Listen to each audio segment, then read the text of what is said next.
সিরাহ, যে শব্দটির উৎস সারা অর্থাৎ ভ্রমণ করা। যখন আমরা এমন কোনো পথ অতিক্রম করি যে পথ অতিক্রম করেছিলেন মহান কোনো ব্যক্তি, সে যাত্রাকে বলা হয় সিরাহ বা আক্ষরিক অর্থে জীবনী। সিরাহ যে কোনো মানুষেরই হতে পারে, কিন্তু বর্তমান সময়ে সিরাহ বলতে আমরা সেই মানুষের জীবনীকে বোঝাই যার ব্যাপারে বিশ্বজাহানের রব বলেছেন, لقد كان لكم في رسول الله أسوة حسنة لمن كان يرجو الله واليوم الآخر لمن كان يرجو الله واليوم الآخر وذكر الله كثيرا। যারা আল্লাহ ও শেষ দিবসের আশা রাখে এবং আল্লাহকে বেশি বেশি স্মরণ করে, তাদের জন্য রাসূলুল্লাহর মধ্যে উত্তম উদাহরণ রয়েছে। রাসূল সাল্লাল্লাহু আলাইহি ওয়াসাল্লামকে আল্লাহ এই পৃথিবীতে পাঠিয়েছিলেন আনুমানিক 570 খ্রিস্টাব্দে মক্কার কোরাইশ বংশে। স্কলাররা আরবদেরকে দুই ভাগে ভাগ করেন। আল আরব আল বাঈদা বা বিলুপ্ত আরবেরা আরব উপদ্বীপে বসবাস করত হাজার হাজার বছর আগে। পবিত্র কোরআনে তাদের কিছু কিছু ঘটনা উল্লেখ করা আছে, যেমন আদ, সামুদ ইত্যাদি, যাদের আল্লাহ সুবহানাহু ওয়া তাআলা ধ্বংস করে দিয়েছিলেন। দ্বিতীয় দলকে বলা হয় আল আরব আল বাকিয়াহ, যাদেরকে আরও দুই ভাগে ভাগ করা যায়, কাহতানি আরব ও আদনানি আরব। কাহতানকে ধরা হয় আরব জাতির পিতা, যার পুত্র ইয়ারাবের নামেই আরব জাতির নামকরণ। বলা হয় কাহতান ছিল নূহ আলাইহিস সালামের পুত্র সামের বংশধর, যার থেকে সেমিটিক সভ্যতার উৎপত্তি। তার মানে যে সকল আরবেরা অবশিষ্ট ছিল তাদের মধ্যে কাহতানি আরবরাই মৌলিকভাবে আরব। আল আরব আল বাকিয়ার দ্বিতীয় দলকে বলা হয় আদনানি আরব, এবং তারা অন্য অঞ্চল থেকে আরব অঞ্চলে এসে বসবাস করার মাধ্যমে আরব হয়। আদনান ছিল ইসমাঈল আলাইহিস সালামের বংশধর। ইব্রাহিম আলাইহিস সালাম যখন সুদূর ইরাক থেকে আল্লাহর হুকুমে মক্কায় চলে আসেন এবং সেখানে মা হাজার জমজমের কূপ আবিষ্কার করেন, সেখানে জুরহুম নামের একটি গোত্র তাদের সাথে বসবাস করতে থাকে। জুরহুম গোত্র ছিল মূলত কাহতানি আরব জাতি, এবং ইসমাঈল আলাইহিস সালাম জুরহুম গোত্রে বিয়ে করেন এবং তাদের বংশেই 7 থেকে 10 প্রজন্ম পর জন্ম নেন আদনান, যার নামে নামকরণ করা হয় এই নতুন আরব জাতির। আদনানি আরবদের একটি অদ্ভুত বিষয় ছিল, তাদেরকে বলা হতো আল আরব আল মুস্তাআরিবা, অর্থাৎ যারা আরবি ভাষা শিখেছে, কারণ ইব্রাহিম ও ইসমাঈল আলাইহিস সালামের মূল ভাষা আরবি ছিল না। কিন্তু যেহেতু তারা আরব উপদ্বীপের মধ্যাঞ্চলে অবস্থিত ছিল, তাদের সব ধরনের আরব গোত্রের সাথে কথাবার্তা হতো, যার ফলে আদনানিরা আরবি ভাষায় স্বয়ং কাহতানিদের চেয়েও বেশি পারদর্শী হয়ে গেল। 6ষ্ঠ শতাব্দীর উত্তপ্ত মরুভূমির মাঝের এই জাতির কাছে ভাষা শৈলী ছিল অত্যন্ত গুরুত্বপূর্ণ একটি বিষয়। সে সময়ের বিনোদন, সামাজিক মাধ্যম, রাজনীতি সব কিছুতেই ভাষার কারুকাজ ছিল অপরিহার্য। তাই সমাজে আদনানি আরবদের অবস্থান ধীরে ধীরে কাহতানিদের চেয়ে উন্নত হতে লাগল। আদনানের পুত্রের নাম ছিল মাআদ, যার পুত্র ছিল নিজার, এবং যার পুত্র ছিল মুদর। মুদর ছিল আরবদের মধ্যে প্রথম ব্যক্তি যে উটকে এমনভাবে পোষ মানিয়েছিলেন এবং প্রশিক্ষণ দিয়েছিলেন যে আরবরা প্রথমবারের মতো কাফেলা তৈরি করতে সক্ষম হল। ব্যবসা বাণিজ্যে এর একটি লক্ষণীয় প্রভাব পড়ল। মুদরের পর ইলিয়াস, যার পুত্র মুদরিকাহ, যার পুত্র হুজাইমাহ, যার পুত্র কিনানাহ ছিল আদনানি গোত্রের আরেক উজ্জ্বল নক্ষত্র। কিনানা অর্থ তীর রাখার পাত্র, এবং এটা তার আসল নাম নয়, বরং তাকে তার অসম্ভব বীরত্বের কারণে এ নামে ডাকা হতো। ইতিহাসের বইয়ে উল্লেখ আছে তিনি ছিলেন জ্ঞানের ভাণ্ডার, এবং মানুষ যখন হজ করতে আসতো তাদের এই নিয়ত ছিল যে সেখানে গেলে হয়তো কিনানার সাথেও দেখা হয়ে যাবে। এবং কিনানার পুত্র ছিল আন-নাদর, এবং আন-নাদরের পুত্র মালিক, এবং মালিকের পুত্র ফেহের। আদনানি গোত্রে কোরাইশ নামটির উৎপত্তি ঠিক কার থেকে এ নিয়ে মতভেদ রয়েছে। একটি মত হচ্ছে ফেহেরের বংশধরদের মধ্যে থেকেই আশারাতুল মুবাশারা বা সেই 10 জন সাহাবী যাদেরকে পৃথিবীতে থাকতেই জান্নাতের সুসংবাদ দেয়া হয়েছিল তাদের সকলের উৎপত্তি। রাসূল সাল্লাল্লাহু আলাইহি ওয়াসাল্লামের জীবদ্দশায় প্রায় 12 কি 13টির মতো কোরাইশ গোত্র ছিল, যার মধ্যে বানু হাশেম, বানু জোহরা, বানু মখজুম ইত্যাদি, এবং সে সব গোত্রই ফেহেরের বংশধরদের থেকে এসেছে। তাই কিছু কিছু স্কলারদের মতে ফেহের ছিলেন প্রথম কোরাইশ। ফেহেরের পুত্র গালিবের পুত্র, লুআইয়ের পুত্র, কাবের পুত্র, মুররার পুত্র, কিলাবের পুত্র কোসাই, এবং কোসাইকে বলা হতো ছোট কোরাইশ, এবং কোসাই ছিলেন কোরাইশদের জন্য এক কিংবদন্তি। তার সময়ে ইসমাইল আলাইহিস সালামের বংশধরদের আরেক গোত্র যাদের নাম ছিল খুজাআহ, এবং যারা ফেহের বা কোরাইশের বংশধর ছিল না, তারা মক্কার নিয়ন্ত্রণে ছিল। খুজাআহ ব্যতীত সকল গোত্র মক্কার বাইরে ছোট ছোট শিবির স্থাপনে বসবাস করত। এই পরিস্থিতিতে কোসাই খুজাআহ গোত্রের নেতার মেয়েকে বিয়ে করার প্রস্তাব দেন। তার চরিত্র এতটাই মহৎ ছিল যে খুজাআর নেতা বিয়ের প্রস্তাব গ্রহণ করলেন, এবং তিনি মারা যাওয়ার পর কোসাই এতটা জনপ্রিয় ছিলেন যে মানুষ তাকেই সেখানকার নেতা হিসেবে দেখতে চাইলেন, খুজাআর সদ্য মারা যাওয়া নেতার নিজের সন্তানদের নয়। এবং কোসাই ফেহেরের সকল বংশধরদের এক করলেন এবং কোরাইশ জাতিকে মক্কার নেতৃত্বে প্রতিষ্ঠিত করলেন। তার জীবনের আরেকটি গুরুত্বপূর্ণ বিষয় ছিল তিনি হাজ্জিদের জন্য পানির ব্যবস্থা করতেন। জমজমের শহরে পানির ব্যবস্থার প্রয়োজন কি ছিল? আসলে সেই সময় জমজমের কূপ হারিয়ে গিয়েছিল। শত শত বছর আগে যখন খুজাআহ গোত্র আদিম জুরহুম গোত্রের কাছ থেকে মক্কার নেতৃত্ব কেড়ে নিয়েছিল, মক্কা ছাড়ার সময় জুরহুমের লোকেরা মক্কা থেকে পলায়ন করার সময় জমজমের কূপ এমনভাবে ঢেকে দিয়েছিল যে কোসাইয়ের নেতৃত্বের সময় পর্যন্ত জমজমের কূপ আর খুঁজে পাওয়া যায়নি। তাই তিনি মক্কার হাজ্জিদের জন্য পানির ব্যবস্থা করতেন এবং মুজদালিফায় হাজ্জিদের জন্য আগুনের ব্যবস্থাও করতেন। কোসাইয়ের পুত্র আব্দু মানাফ, যার ভালো নাম ছিল মুগীরাহ, কোসাইয়ের জীবদ্দশাতেই বেশ জনপ্রিয় ছিলেন এবং তিনি সমাজের নানা গুরুত্বপূর্ণ দায়িত্ব পালন করতেন। তার পুত্রকে ডাকা হতো হাশেম, যার আসল নাম ছিল আমর। হাশিম শব্দটি হাসামা থেকে আসে, যার অর্থ গুঁড়ো করা বা ভানা, এবং তিনি জব ভেনে হাজ্জিদের মাঝে বিতরণ করার জন্য বেশ জনপ্রিয় ছিলেন। তার ব্যাপারে বলা হতো যে তিনি কখনো একা খেতেন না, খেতে বসলে যাকেই কাছে পেতেন তাকে ডেকে একসাথে খাবার বেটে খেতেন। হাশিমের দাদা কোসাই রাজনীতিকভাবে কোরাইশ বংশকে এক নতুন উচ্চতায় পৌঁছে দিয়েছিলেন এবং হাশিম বাণিজ্যিক দিক থেকে কোরাইশ বংশকে নতুনভাবে প্রতিষ্ঠিত করেছিলেন।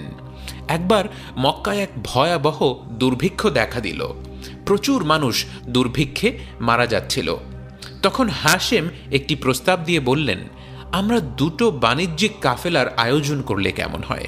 গরমে আমরা উত্তরের দিকে যাব, রোম অঞ্চলে গিয়ে লেনদেন করব, আর শীতকালে দক্ষিণে ইয়েমেনে গিয়ে লেনদেন করব। এতে করে সারা বছর আমাদের নিত্য প্রয়োজনীয় খাদ্যদ্রব্য বাজারে থাকবে। এবং এই গ্রীষ্ম আর শীতকালের ভ্রমণকে উল্লেখ করেই সূরা কুরাইশে আল্লাহ তাআলা বলেন, ইলাফিহিম রিহলাতাশ শিতাই ওয়াস-সাইফ, তাদের নিরাপত্তা গ্রীষ্ম ও শীতকালের ভ্রমণ। আল্লাহর হুকুমে হাশিমের এই প্রস্তাবে মক্কার অঞ্চলে এক বিরাট পরিবর্তন আসলো। শহরটি বাণিজ্যিকভাবেও গুরুত্বপূর্ণ হয়ে উঠল এবং সে অঞ্চলের ধন সম্পদ বৃদ্ধি হওয়াতেই হাশিম হাজ্জিদের খাওয়া দাওয়া ও আরও ভালো খেদমত করার ব্যবস্থা করতে পারলেন এবং সেই থেকে হাশিমের বংশধর অর্থাৎ বানু হাশিম গোত্রের সমাজে এক বিশেষ মর্যাদা ছিল।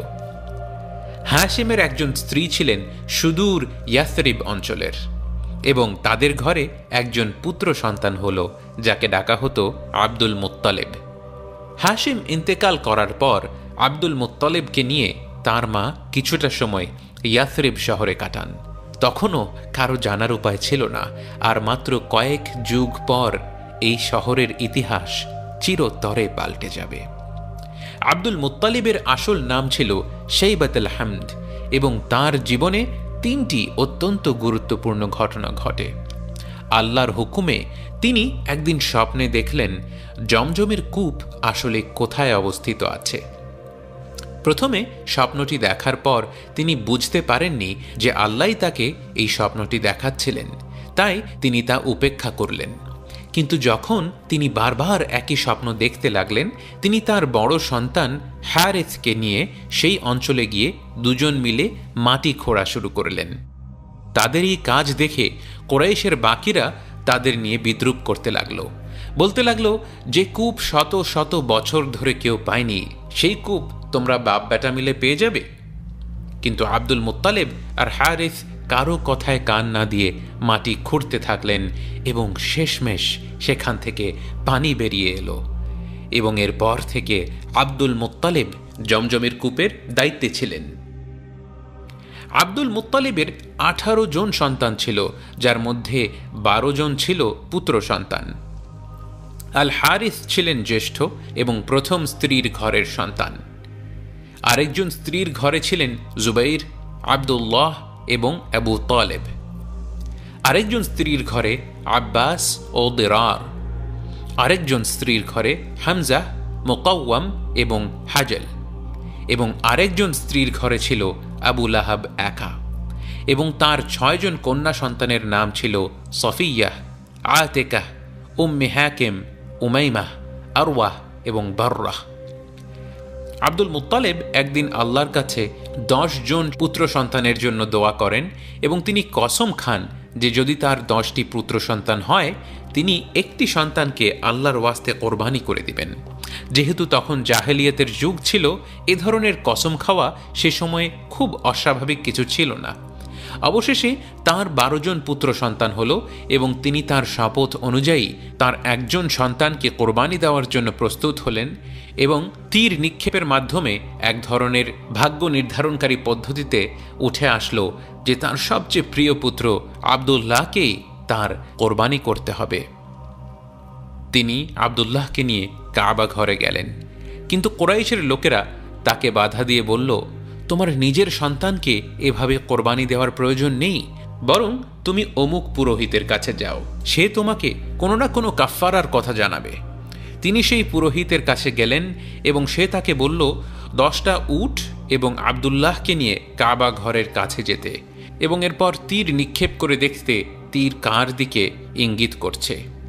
যদি তীর আব্দুল্লাহর পক্ষে আসে তাহলে 10টা উট কোরবানি দিয়ে দিলেই হবে, কিন্তু যদি তীর উটের পক্ষে আসে তাহলে যতক্ষণ পর্যন্ত না তীর আব্দুল্লাহর পক্ষে আসে ততক্ষণ 10টা করে উট বাড়াতে থাকতে হবে। আব্দুল মুত্তালিব তাই করলেন। প্রথমেই তীর উটের পক্ষে এলো। তিনি পুরোহিতের নির্দেশ মতে 10টা করে উট বাড়াতে লাগলেন এবং নতুন করে তীর নিক্ষেপ করতে লাগলেন, কিন্তু প্রতিবারই তীর আব্দুল্লাহর বিপক্ষে আসতে লাগলো। অবশেষে যখন তিনি 100টি উট জড়ো করে আব্দুল্লাহর বিপরীতে দাঁড় করালেন, তখন তীর আব্দুল্লাহর পক্ষে আসলো। একেবারে নিশ্চিত হওয়ার জন্য আব্দুল মুত্তালিব 3 বার তীর নিক্ষেপ করলেন, এবং 3 বারই তীর আব্দুল্লাহর পক্ষে আসলো। অবশেষে 100টি উট কোরবানি দেওয়ার মাধ্যমে আব্দুল্লাহর কাফফারা আদায় করা হলো, এবং আব্দুল্লাহকে পেয়ে আব্দুল মুত্তালিব সহ সমাজের সব মানুষ আনন্দে মেতে উঠল। আব্দুল মুত্তালিবের জীবনের তৃতীয় বড় ঘটনা ছিল আবরাহার সাথে সাক্ষাৎ করা। আবরাহা ছিল সে সময়ের ইথিওপিয়ান রাজ্যের একজন নেতা, এবং সে ইয়েমেন অঞ্চলের দায়িত্বে ছিল। সে যখন দেখল যে প্রতি বছর তার লোকেরা মক্কায় হাজ করতে যায়, সে বলল, তোমাদের হাজ করতে এত দূরে যাওয়ার প্রয়োজন নেই, আমি এখানেই তোমাদের জন্য আল্লাহর একটি ঘর নির্মাণ করে দিচ্ছি, যা তোমাদের ওসব ঘরের চেয়ে আরও উত্তম হবে। সে কথা মতো এক বিরাট জাঁকজমকপূর্ণ ক্যাথেড্রাল নির্মাণ করল এবং সে তার লোকদের আদেশ করল তারা যেন কাবাতে হজ করতে না গিয়ে তার সেই ক্যাথেড্রালে আসে। কিছু বেদুইনদের কানে যখন সে খবর পৌঁছল, তাদের মাঝে একজন অত্যন্ত রাগান্বিত হয়ে গেল এবং ভাবল এই আব্রাহাকে একটি উচিত শিক্ষা দিতে হবে। সে গোপনে সেই ক্যাথেড্রালে প্রবেশ করে সেখানে মল ত্যাগ করে আসলো। আব্রাহার কানে যখন সে খবর পৌঁছল, সে এতটাই রেগে গেল যে সে বলল সে তার সৈন্য নিয়ে কাবা ঘর ধ্বংস করে আসবে এবং তার কাছে একদল আফ্রিকান হাতি ছিল যা আরব উপদ্বীপে আর কোথাও ছিল না। অতঃপর হাতির সেই দল নিয়ে সে মক্কার উদ্দেশ্যে রওনা দিল। হাতিতে ভ্রমণ করা এই দল মক্কায় পৌঁছে প্রায় 200 উট দখল করে নিল এবং সেই উটগুলো ছিল আব্দুল মুত্তালিবের উট। আব্দুল মুত্তালিব আব্রাহার সাথে সাক্ষাৎ করতে আসলেন এবং এসে বললেন, আমি এখানে কাবা ঘরের নিরাপত্তা চাইতে আসিনি, বরং আমার উটগুলো ফেরত চাইতে এসেছি। এই কাবার একজন রব আছেন এবং তিনিই তার ঘরকে নিরাপদ রাখবেন, কিন্তু এই উটগুলোর মালিক তো আমি, তাই আমি সেগুলোই ফেরত নিতে এসেছি। আব্রাহা আব্দুল মুত্তালিবের বাচন ভঙ্গিতে বেশ অভিভূত হয়ে গেল এবং তাকে তার উটগুলো ফেরত দেওয়ার আদেশ করল। পরের দিন তারা কাবার উদ্দেশ্যে রওনা দিল, কিন্তু যখন হাতিগুলো কাবা ঘরের একটা নির্দিষ্ট দূরত্বে পৌঁছল, এরপর তারা পুরোপুরি থেমে গেল। কোনোভাবেই হাতিগুলোকে আর এক পাও আগানো যাচ্ছিল না। যখন আব্রাহার লোকেরা তর্ক করতে লাগলো কিভাবে হাতিগুলোকে নিয়ে আগানো যায়, ঠিক তখনই কোথেকে যেন একদল পাখি চলে আসলো এবং এরপর কি হলো তা বর্ণনা করে আল্লাহ তাআলা পবিত্র কোরআনে বলেন,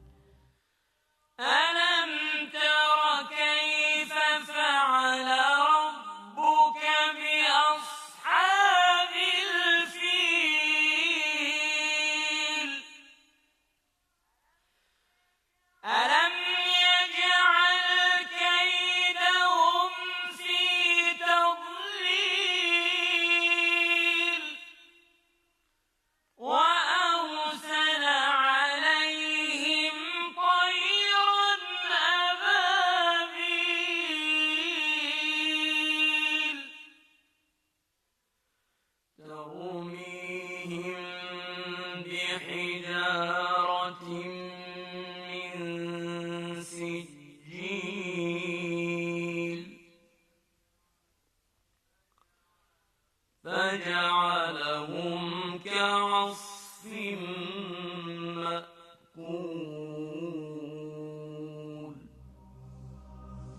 আব্রাহার সৈন্য শুধু ধ্বংসই হয়ে গেল না, বরং এমনভাবে ধ্বংস হয়ে গেল যে তাদের মরদেহগুলো দেখে মনে হচ্ছিল জাবরের মতো।